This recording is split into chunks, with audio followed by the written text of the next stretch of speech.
کچھ لوگ اپنی تعلیم 22 سال کی عمر میں مکمل کر لیتے ہیں مگر ان کو 5 سال تک کوئی اچھی نوکری نہیں ملتی۔ کچھ لوگ 25 سال کی عمر میں کسی کمپنی کے CEO بن جاتے ہیں اور 50 سال کی عمر میں ہمیں پتہ چلتا ہے کہ ان کا انتقال ہو گیا، جبکہ کچھ لوگ 50 سال کی عمر میں CEO بنتے ہیں اور 90 سال تک حیات رہتے ہیں۔ بہترین روزگار ہونے کے باوجود کچھ لوگ ابھی تک غیر شادی شدہ ہیں اور کچھ لوگ بغیر روزگار کے بھی شادی کر چکے ہیں اور روزگار والوں سے زیادہ خوش ہیں۔ اوباما 55 سال کی عمر میں ریٹائر ہو گیا جبکہ ٹرمپ 70 سال کی عمر میں شروعات کرتا ہے۔ کچھ لیجنڈ امتحان میں فیل ہونے پر بھی مسکرا دیتے ہیں اور کچھ لوگ 1 نمبر کم آنے پر بھی رو دیتے ہیں۔ کسی کو بغیر کوشش کے بھی بہت کچھ مل جاتا ہے اور کچھ لوگ ساری زندگی بس ایڑیاں ہی رگڑتے رہتے ہیں۔ اس دنیا میں ہر شخص اپنے ٹائم زون کی بنیاد پر کام کر رہا ہے۔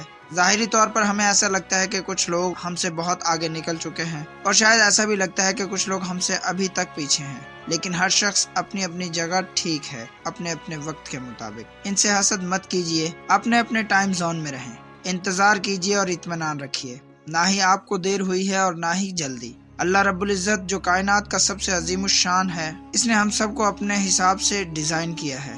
وہ جانتا ہے کون کتنا بوجھ اٹھا سکتا ہے، کس کو کس وقت کیا دینا ہے۔ اپنے آپ کو اپنے رب کی رضا کے ساتھ باندھ دیجئے اور یقین رکھیے کہ اللہ کی طرف سے آسمان سے ہمارے لیے جو فیصلہ اتارا جاتا ہے وہی بہترین ہے۔ سلام پہنچے۔